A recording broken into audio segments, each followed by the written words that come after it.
I hear you ask, have I been buying to make this thing more coppified? And the answer is these concealed lights. These are made by Wayland, which is the go-to brand of police spec stuff in the States. Now there is a small but dedicated, enthusiastic and really fun group of people who collect these cars in the UK. It's not a normal or common thing to have a Crown Victoria over here, believe it or don't, but there is, I say, very enthusiastic group of people, and this kind of stuff circulates among those who've got these cars. So these can be hidden inside the lighting and inside the general rig of the car. So we've got multiple colours, black and red, obviously.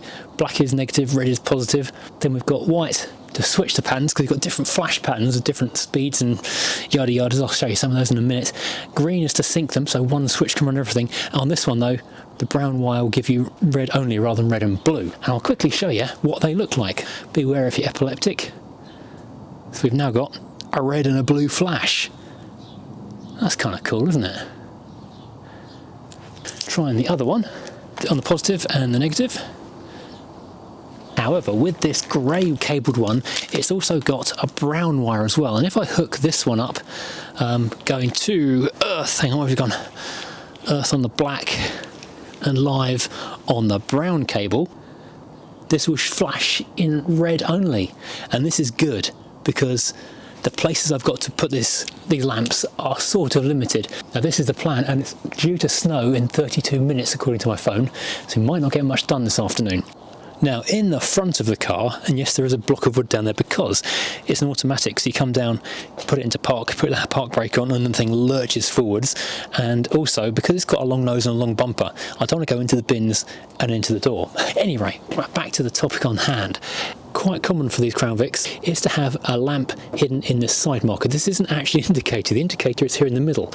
Really odd they didn't put a flasher just there, but there's designed with this in mind. It's got a plastic floor, you can drill a hole through the bottom and have it mounted from underneath, and then the front, my plan is to have a red and a blue, one on each side.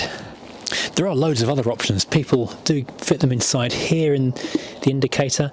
You also get them behind the grille as well, so you can have lots of different places around the front. As soon as I find one, I'd love to add it. It's called a wig-wag, and that means it flashes the headlights alternately, left, right, which looks really quite cool as well. Now coming here around the back, there's really two places you can hide one of these things. You can either pop it into the reversing lamp, or you can pop it into the tail lamp. Of course you can put stuff on the parcel shelf and up in the thing as well, and there are dedicated Wayland devices specifically for that. Now I've actually already replaced one of the reversing lights with my fog lamp because that's a UK requirement. Coming to our tail lamp area, I think we'll put the pair of reds into it, because back of the car red lights, that looks kind of cool. I don't think I'll put them into the indicator area, I'll put them into the actual regular running light area. Right, so step one is to find a power source in the car, and here we've got the fuse box. There's a spare fuse just there, and this rather handily is a leftover piggyback fuse wire from a dashcam installation kit, and so I can get voltage, which is, hang on, was it? Not a good connection, but it was showing about 12 volts just there. Power's a little bit down because the car's been sat for a few weeks, but there we go, that's power, so we're sorted. Now you might be wondering, am I going to go and do a relay to run these things, as in put a small power lead from this fuse box to a relay to then power draw straight off the 12 volt of the battery? And the answer is no. If it was doing something big power draw like headlight bulbs or fog lamps on the front or that kind of thing, or a big powerful spotlight or a light bar on the roof, then I probably would do. But these are fairly small lights and I don't think they're going to demand that much of a power draw and so warrant a relay being installed. So I'm not going to worry about it at this stage. If anyone knows different, then do let me know and we can update the wiring. Fortunately, this trim is surprisingly easy to pull up, and the carpet or rubber trim is also quite easy to get up as well. And I can run a cable up here to just out of the hood release area, and so I can put the switch in between that and mount it up here out of the way, out of harm's way, like a little panel or something just on there. What I'd ultimately like to do is build a complete centre console, so I've got like a storage cubby and cup holders and the switches for that kind of stuff all in one place, but for the time being we can make it work down here. And getting power to the trunkle area is again easy, because you just need to lift out the base of the rear seat, pull the back seat forward with it, and there's a hole going through the panel work into the boot. It comes out just there. Super easy, barely an inconvenience. Right, so I've got myself a 25mm hole cutter, which cuts, believe it or not, a 25mm hole in the back of the light enclosure, which means I can now pop the flashy bit of the strobe into there. I'm going to need to find some silicone.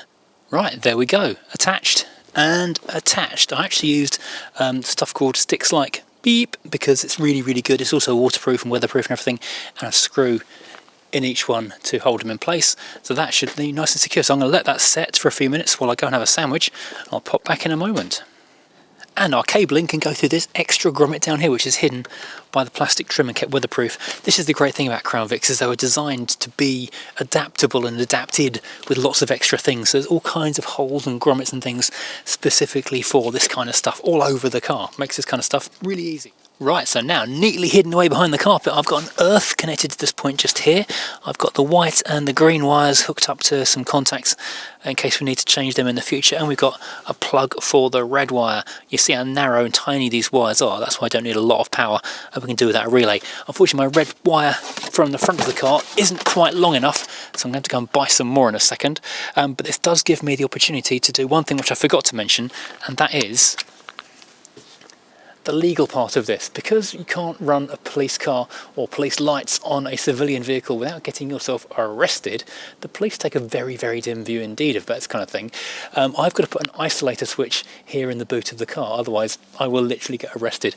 Not even for having the lights on, but having lights that you can activate inside the cabin is an offence in itself. So as well as having the on-off switch by the footwell for when I'm at shows and things, so I can just turn the lights off and on at will, I am going to have to put an isolator switch in here, so if I'm on the road I can't accidentally hit it and turn the lights on by mistake, or in a fit of pique road rage someone and put police lights on. That is very much against the rules. Incidentally, I'm working on my biggest car right now, and I'm drinking from my smallest car mug available in the furiousdriving.co.uk store. Before and after, don't know which way around that goes. That's possibly before, that's possibly after, or vice versa. Right, everything's buttoned up and looking neat. I just need to put this bit of trim back on in a second once I know it's working. So the switch is here, pushed through one of the convenient holes in the fabric trim. That's the fuel cut-off down there. So flick that on. We've got flashing tail lights. Now I can change that pattern to a more brisk and exciting one in a minute, but at least we know it works. And because I've got the green sync wire connected, they are flashing in tandem. Brilliant. What I need to do to go and change that pattern though is to find, which is why I've not put the trim back on yet, the white wire. Every time I tap that 12-volt live, it will change the pattern. I can actually run that to a separate momentary switch in the cabin if I want to later on. I might do that.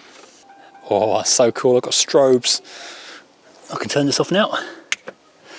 I've got legal rear tail lights. Now, let's go and find a way to put power through the front of the car. That's not connected properly. That's just a shove it in there to make it work thing. Let's have a look in the front. Oops. Try and find a way, dribbly, of getting wires from down there into there. Where can I put wires through? Where did we do it when we did the indicators? Probably the trickiest part of this entire endeavour is getting a power lead from this side of the bulkhead to that side of the bulkhead, but I found a grommet which I was able to drill a little tiny hole through and feed a single power lead through. So now we've got the power supply, which I can then hook up to that same power supply on this side, piggybacked off this wire here, so this too will be switched by the one in the boot.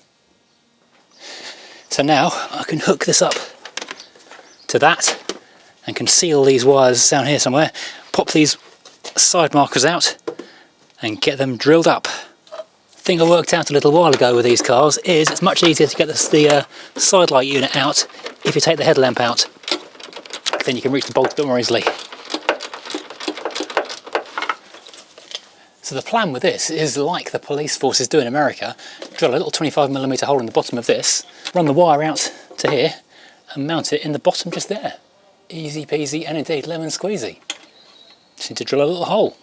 I can actually show you one of the old kind of dirty cracked units I took off this car actually had a broken strobe already in there and a lovely clean 25mm hole. Unfortunately the strobe didn't work, so no good to me. In fact, this is the old strobe unit that I took out, also a Wayland device. I'm not throwing it away, but I can't make it work, so I'm assuming it's broken, which is a shame.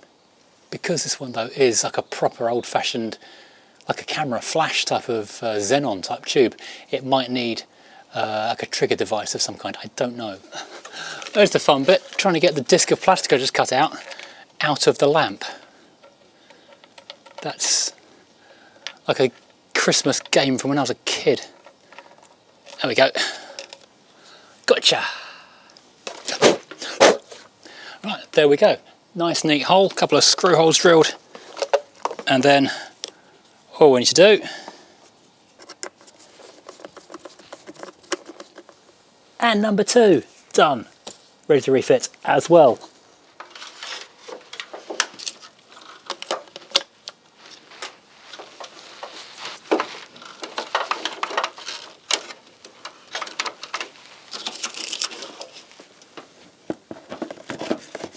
Right, so now we've got an earth, we've got a live going through there. The question is, will it work? Put the power on. Oh, flashing blue lights, yes. Brilliant. Ah, got ourselves a massively illegal Crown Victoria. Love it. Now I just need to sort out the flash pattern on the rear and I'm good to go. There we go, that bit will be hidden in a second under the decker panel. That's all following the other wires and we are good to go. Now check that out, does that not look absolutely amazing? So cool.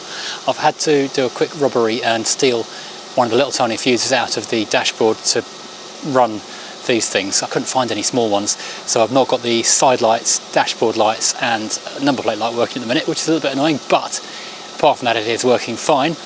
But that looks so cool, we've got the twin blues at the front. Blinking away quite cool. If I had the wigwags as well, that'd be amazing.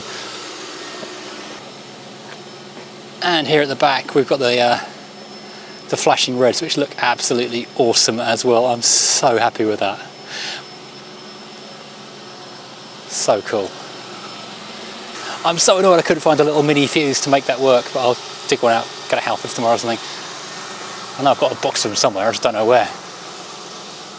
Right, so I am super excited about this ridiculous game. I realise it's absolutely pointless in the real world. I can't use this on the street and I can potentially get arrested if I even tried to. But if we're going to shows, events, if the car gets used for any kind of TV work or film work in the future, it's already there and waiting to go. And you can't have an old cop car with no lights in it. I mean, that's just ridiculous. So I am super excited. I realise it's very silly, but I love it.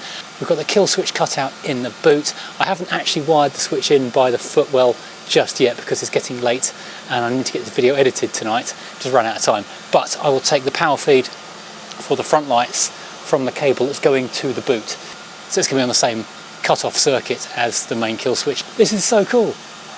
Gotta love a Crown Vic. Crown Vics are the coolest thing around. Brilliant things. Anyway, thank you so much for watching. I hope you've enjoyed this little adventure with electronics and messing around with a silly car. If you have, please hit like and subscribe as always. Head back and look at some of the rest of the videos on this old thing, which is just the best, isn't it? Very silly, but I love it. Thanks for watching and goodbye.